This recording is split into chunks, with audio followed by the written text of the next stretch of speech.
Teman-teman, kita masuk ke pertemuan 13, yaitu penulisan abstrak. Dan ditambah nanti cara membuat daftar isi yang rapi dan otomatis dalam tulisan ilmiah. Nah, ada 3 subtopik di pertemuan 13 ini. Pertama adalah penulisan abstrak. Nah, ini intisari dari seluruh tulisan. Kemudian penulisan abstraknya itu sendiri ya. Jadi Anda harus mampu menulisnya nanti dan terakhir merapikan tulisan, menambahkan cover, daftar isi, daftar gambar, dan daftar tabel. Nah, ini ada 3 target kita ya. Jadi Anda harus mampu dulu menjelaskan bagaimana menulis abstrak yang benar sehingga nanti ada kuis di akhir itu untuk mengetahui keberhasilan Anda mencapai target pertama. Yang kedua, menulis abstrak. Nah, ini waktunya 1 pekan ya. Dan sama juga dengan yang ketiga, ini jadi satu. Jadi Anda menyatukan seluruh tulisan dari bab 1 hingga bab 5, kemudian daftar pustaka di paling akhir, dan di depan ya sebelum pendahuluan tambahkan abstrak. Nah, kemudian buat daftar isinya. Nah, ini secara garis besar yang sudah kita kerjakan ya, tugas 9 itu menulis judul dan pendahuluan. Ya, ini isinya. Jadi dari sebagian subbab pendahuluan inilah dijadikan abstrak, yaitu apa? Latar belakang pertama ya, latar belakang masalah. Kemudian tujuan. Nah, karena rumusan masalah itu sama dengan tujuan, teman-teman ya. Rumusan masalah pertanyaannya, tujuan jawabannya. Jadi yang dimasukkan ke abstrak cukup tujuan. Kemudian dilanjut dengan bab 3. Jadi bab 2 teori itu tidak harus. Kalaupun dimasukkan itu hanya yang penting saja, yaitu apa yang menjadi acuan utama ya, teori yang dijadikan acuan untuk menulis ilmiah ini atau membuat penelitian ya sebelumnya. Nah, jika tidak ada ini untuk bahasa Indonesia ini tidak mengapa ya, bab 2 tidak perlu diambil sebagai abstrak. Kemudian abstrak yang ketiga ya, jadi setelah rumusan masalah dan tujuan itu adalah metodologi. Jadi metodologi penelitian itu berisi teknik cara pengumpulan data dan metode atau teknik atau cara pengolahan data yang disebut juga metode analisis. Nah, 2 hal itu. Nah, tambahkan juga jenis penelitian. Nah, ini dimasukkan di abstrak ya. Kemudian yang keempat itu hasil, teman-teman ya. Jadi hasil analisis itu kan ada hasilnya. Hasilnya itu misalnya bukti bahwa suatu web sudah dibuat, maka ada screenshot ya, ada urutan proses pembuatan dan buktinya berupa screenshot. Jika kita akan membuat desain, maka hasilnya itu ada desain ya. Karena memahami proses pembuatan desain sampai menghasilkan desain. Jadi hasil ini harus dimasukkan di abstrak. Jadi hasil juga menunjukkan kalau kesimpulan itu sudah ditulis nanti ya. Tapi sebelum ditulis kesimpulannya harus ada hasilnya lebih dulu. Jadi bukti bahwa tujuannya tercapai. Nah, kemudian pembahasan tidak perlu kalau pembahasan nanti dijadikan kesimpulannya supaya tidak double. Jadi boleh ada pembahasan sekilas, yaitu hasil yang dievaluasi, misalnya hasil evaluasinya itu dibahas, atau pembahasan tidak masuk abstrak. Jadi yang masuk ke abstrak adalah kesimpulan yang di dalamnya ada pembahasan. Jadi kesimpulan itu menunjukkan tujuan sudah dicapai dan sedikit atau inti dari pembahasan. Dan terakhir adalah saran. Ya, karena di pembahasan biasanya ada bahan menulis saran, maka masukkan saran saja yang ke abstrak. Jadi di abstrak itu hasil ya teman-teman, hasil tentu saja bukti bahwa metode analisisnya sudah dijalankan, nah itu ada hasilnya. Jadi pelaksanaan dari metode analisis ya, dan pengumpulan data, kemudian dianalisis hasilnya apa, kemudian kesimpulannya apa, dan terakhir sarannya apa. Itulah isi dari abstrak. Nah, sekarang kita rangkum ya, jadi kriteria dan syarat ya sebagai isi dari abstrak tulisan ilmiah itu apa. Nah, tadi sudah saya jelaskan di bagian sini ya, jadi ada latar belakang, kemudian tujuan, metode yang digunakan, ya, nomor 3, 4 hasil, jadi hasil utama artinya yang sesuai dengan tujuan, dan kesimpulan. Nah, ini pernyataan tujuan. Pernyataan tujuan dengan bukti hasil pembahasan. Kemudian saran jika ada. Tapi biasanya tulisan memang dituntut ada saran. Itu merupakan keutamaan dari tulisan, itu memiliki kemampuan untuk terus dikembangkan. Nah, jangan lupa yang namanya abstrak itu nanti harus ada kata kunci di bawahnya. Yang tidak boleh, ya, tidak boleh dalam abstrak. Itu ada tabel, tidak boleh ya. Bahkan nomor tabel, merujuk nomor tabel sekian, tidak boleh. Gambar jelas tidak boleh. Bahkan merujuk nomor gambar juga tidak perlu ada di abstrak, karena itu intisari saja. Dan referensi, misalkan mengacu buku apa, jurnal apa juga tidak perlu, tidak boleh ya diletakkan di abstrak. Nah, ini contoh abstrak, teman-teman. Supaya Anda menggambarkan abstrak dengan tepat, gitu ya, menuliskan secara intisari, maka ketika menulis abstrak harus melihat bab 1 lebih dulu. Jadi mulai baca latar belakangnya. Nah, ini sebagai contoh, nanti ada tulisan ilmiah ya sebagai template. Nah, template itu yang dijadikan contoh ini dalam penulisan abstrak juga ya.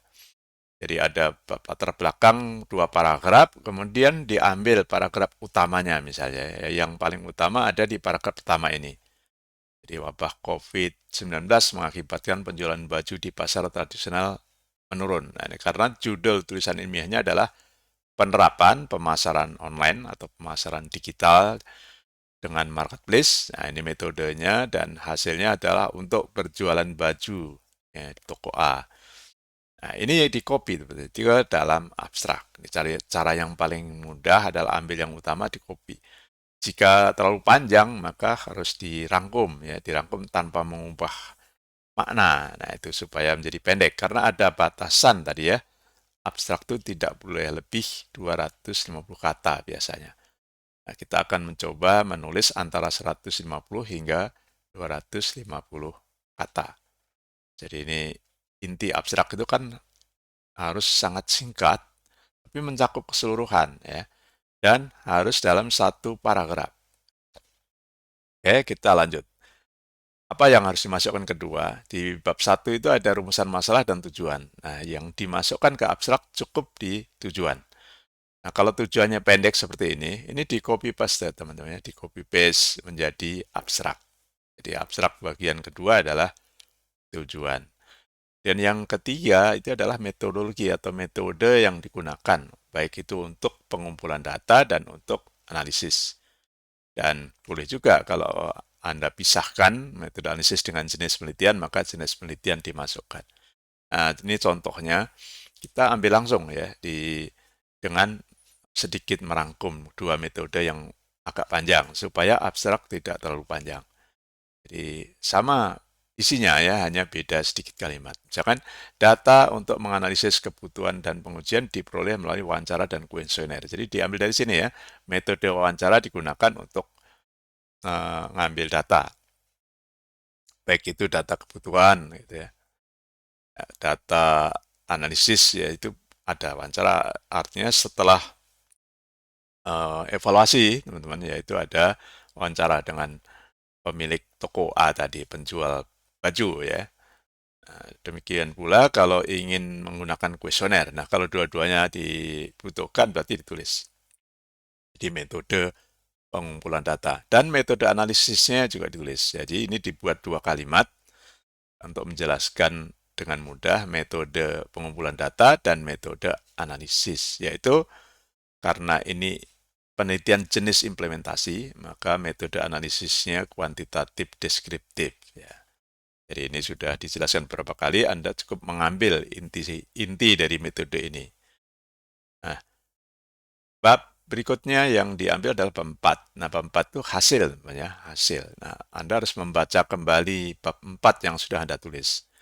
Nah, contohnya ini nanti saya tunjukkan contoh ya, di bab 4 itu ada beberapa paragraf. Nah, diambil bagian hasil, jadi bagian setelah analisis tentu saja ya, hasil dari analisis. Misalnya ini ya, penerapan toko online ini ya.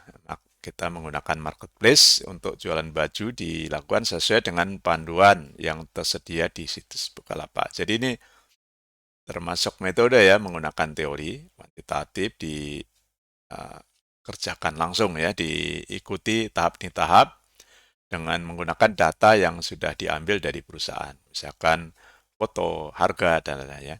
Nah, prosesnya ini dituliskan secara ringkas ini ya. Nah, inilah analisis. Jadi proses karena kita ingin memahami proses penjualan baju secara online, maka prosesnya dituliskan. Jadi proses berjualan dimulai dari membuat mendaftar ya sebagai penjual atau pelapak, kemudian melengkapi data, dan terus dilakukan membuat foto baju ya, dan memberi nama produknya, macam-macam bajunya misalnya, dan harga setiap jenis baju. Jangan lupa mengunggah foto baju. Nah, ini urutan ini dirangkum saja dan menentukan pengiriman. Nah, hasil itu boleh juga di sini hasil uji ya teman-teman, karena ini implementasi atau penerapan, berarti di akhir proses implementasi ada pengujian ya. Setelah toko dibuat maka ada pengujian. Nah, proses jualan baju dengan marketplace itu diuji sendiri oleh kita sebagai penulis atau peneliti. Dan dalam contoh ini hasilnya 100%. Jadi ini di copy paste atau dirangkum dari analisis sampai hasilnya.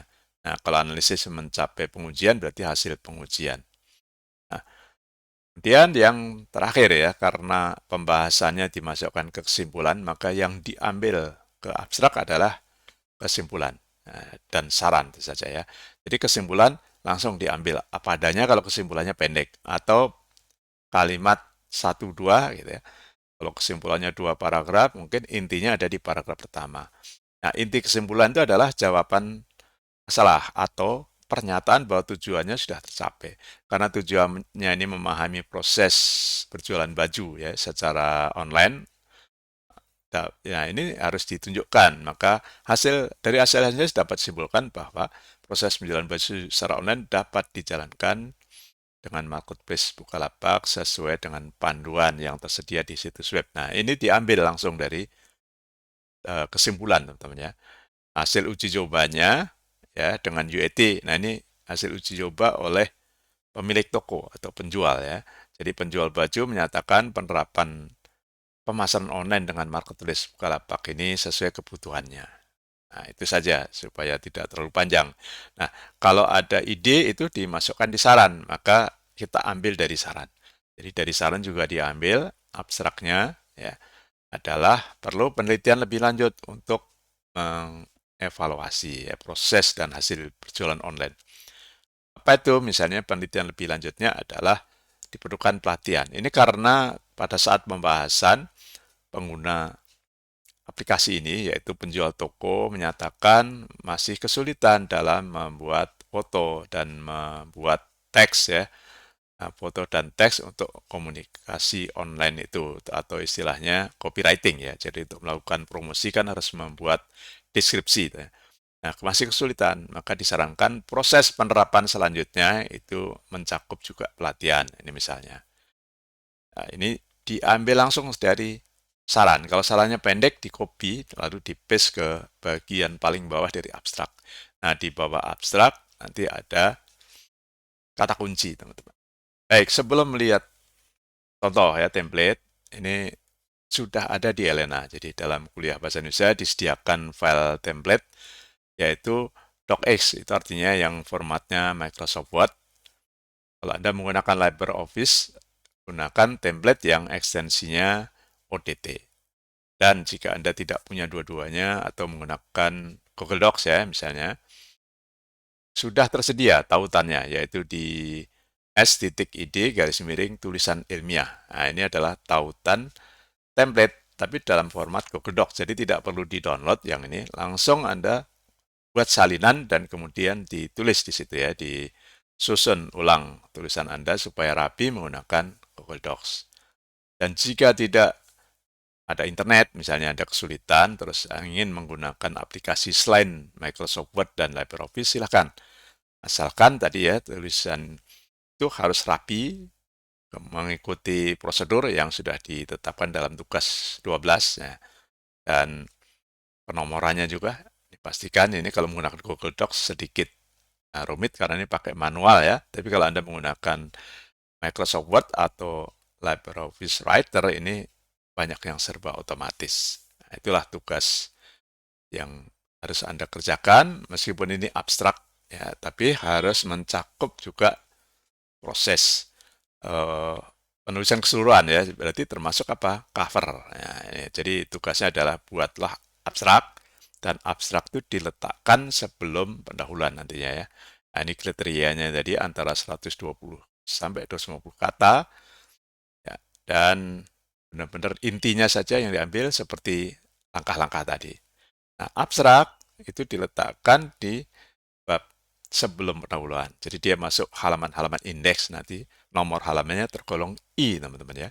Nah, cover itu berisi judul dan nama mahasiswa, tidak perlu ada nomor halaman ya, tidak boleh ada nomor halaman. Daftar isi dan seterusnya, ya kalau ada misalnya kata pengantar atau prakata, daftar isi, daftar gambar, daftar tabel, dan abstrak, ya itu saja. Abstrak termasuk itu yang penomorannya menggunakan I itu ya, I1, I2, I3, dan seterusnya. Ya, ini. Kemudian bab pendahuluan, baru penomorannya menggunakan angka 1, 2, 3, dan seterusnya. Sebagai footer atau di bagian bawah dengan posisi di tengah, atau tengah-tengah ya. Baik, kita akan melihat ya contohnya seperti ini, teman-teman. Ini contoh tulisan yang sudah jadi. Ya, kita mulai ya dari halaman pertama. Jadi menggunakan Microsoft Word atau LibreOffice Writer hasilnya akan sama seperti ini.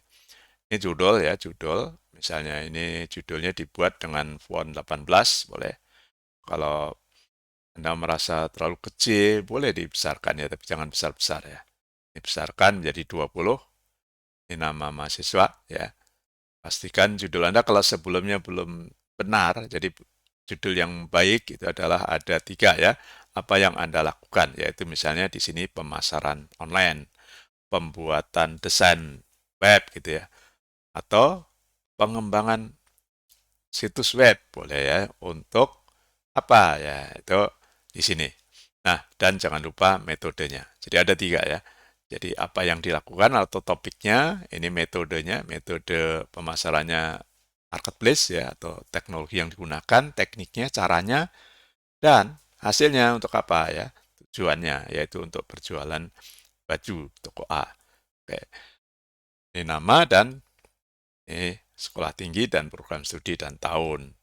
Anda ikuti saja, ini ada tinggal mengganti kata-kata Anda ya. Kata pengantar itu ya prakata tepatnya sebenarnya. Tapi kalau Anda sudah terbiasa ya di kampus menggunakan kata pengantar ya tidak salah.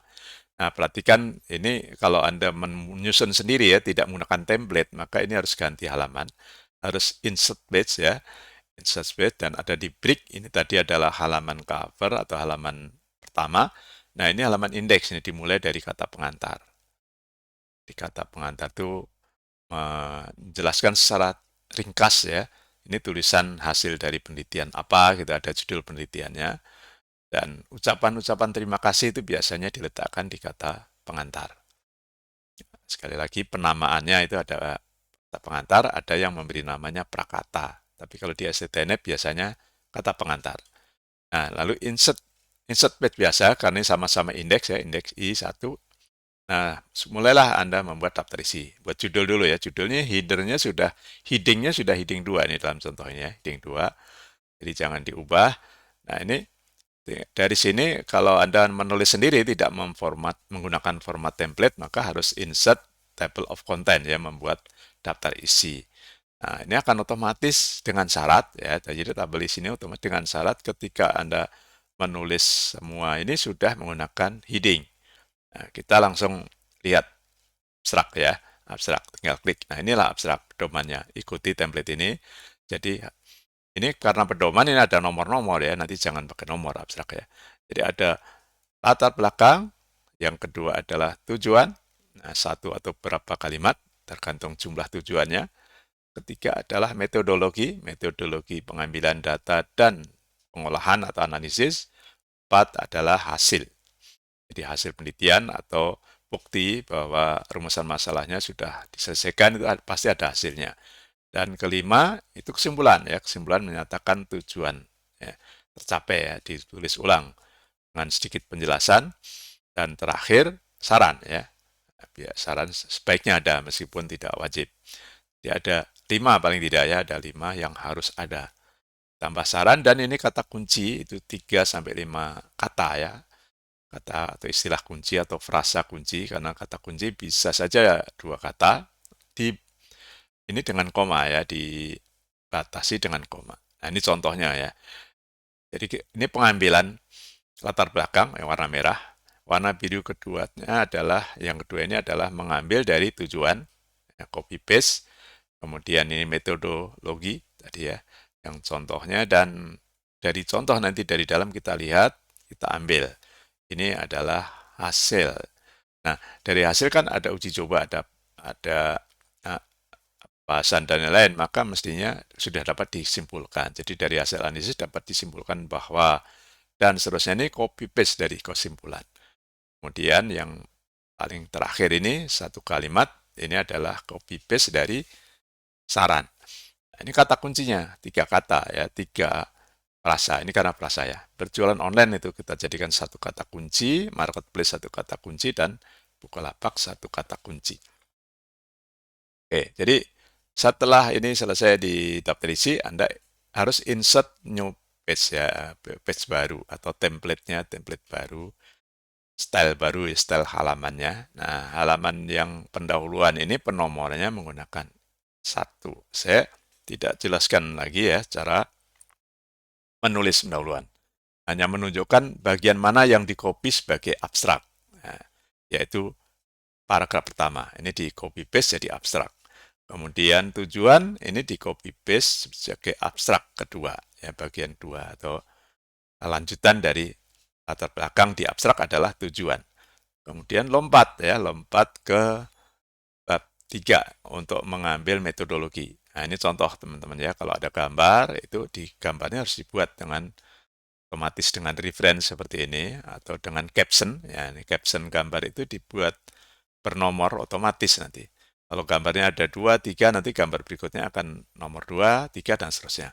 Sehingga dapat dibuat daftar gambar. Ini manfaatnya membuat caption ini ya, dengan nomor. Apa yang diambil dari bab 3 ini untuk abstrak, yaitu metodologi. Nah, ini metodologi itu pengambilan data. Nah, ini di bawah letaknya ya. Ini metode pengumpulan data atau pengambilan data, yaitu wawancara. Nah, cukup itu Anda jelaskan, atau kuesioner, atau dua-duanya ya. Dalam contoh ini pengambilan datanya dilakukan 3 kali ketika kita peneliti ingin tahu kebutuhan pemilik toko itu. Mau buat apa? Ya, oh, ingin buat toko online gitu dengan marketplace. Kemudian kita mulai lakukan pembuatannya. Nah, ini butuh data kan? Datanya berarti ini dari kunjungan, dari foto, baju, atau meminta data ke pemilik toko. Dan terakhir data untuk menguji, nah, atau mengevaluasi ya, menguji dan mengevaluasi dua-duanya. Jadi misalnya kita wawancara juga atau kuesioner ya. Nah, inilah metode pertama yang harus dimasukkan, yaitu pengumpulan data dan metode pengolahan data atau metode analisis. Ini sama ya, metode analisis atau pengolahan data atau penguraian data ya, bukan menguraikan ya, penguraian data ini harus ada diisi satu kalimat saja. Misalnya penguraian data atau analisis datanya menggunakan kuantitatif, gitu ya, deskriptif, kuantitatif lengkapnya begitu ya. Karena ini jenis penelitian penerapan ya, implementasi. Nah, dalam contoh ini yang saya ambil adalah kalimat paling akhir ini. Penelitian ini termasuk jenis implementasi dengan metode kuantitatif deskriptif. Oke, kuantitatif karena menggunakan ukuran kuantitas yang jelas pakai skala misalnya, atau benar salah gitu. Sukses gagal itu kuantitatif. Deskriptif itu hanya dipaparkan apa adanya. Tidak kita banding-bandingkan dengan yang lain ya. Ini evaluasinya sederhana saja untuk memastikan ini sudah jalan, terima, dan pengguna menilai atau pemilik toko menilai. Kemudian di bagian analisis pembahasan, ini yang diambil hanya hasilnya saja ya. Proses yang panjang lebar tidak perlu diambil. Nah, itu kalau analisisnya sangat panjang. Ini karena analisis juga hanya satu halaman teman-teman ya, 2 halaman termasuk pengujian yang diambil di bagian prosesnya saja. Jadi proses pembuatannya di sini. Ya, ini dirangkum. Ya. Ini kan terlalu panjang. Kalau bernomor-nomor sini tidak bagus untuk abstrak ya. Jadi kita buat menjadi satu kalimat. Intinya saja. Jadi ini proses pembuatan toko online. Dan proses pengujian ini juga dimasukkan ke abstrak ya. Yang diambil hanya hasil pengujiannya. Karena ini hasilnya yang benar ya. Jadi hasilnya menurut ini contoh ini ya di fungsi dirangkum ya dirangkum dalam tabel 1. Nah, jadi tidak perlu nyebut tabel 1 teman. Jadi harus menunjukkan hasilnya saja langsung yaitu diuji coba dan berjalan baik atau berjalan sukses atau 100% berhasil. Ini yang dimasukkan ke abstrak ya. Nah, oke, yang terakhir dari abstrak adalah bagian kesimpulan. Jadi kesimpulan diambil dari hasil analisis, diambil kesimpulan sampai sini ya, satu kalimat. Atau ini karena kesimpulannya pendek, ya ini dua-duanya. Dua-duanya. Nanti kalau terlalu panjang, nah dipotong yang bagian bawahnya misalnya ya, supaya abstrak tidak lebih dari 250 kata. Demikian pula yang saran, ini karena sarannya pendek, ini juga di copy paste menjadi abstrak. Nah, selesai kita sudah membuat abstrak ya. Nah, mengingatkan sekali lagi jangan lupa daftar pustaka atau daftar referensi ya. Apa yang dibaca itu diberi tanda di tulisan kemudian buat daftar pustakanya. Oke, selesai kita sudah berhasil membuat abstrak untuk melihat kembali hasilnya. Ini tadi diambil dari dengan cara copy paste atau dirangkum teman-teman ya. Jadi abstrak itu intisari dari 5 bagian atau 6 termasuk saran. Selamat menulis akhir ya dengan format yang benar seperti ini.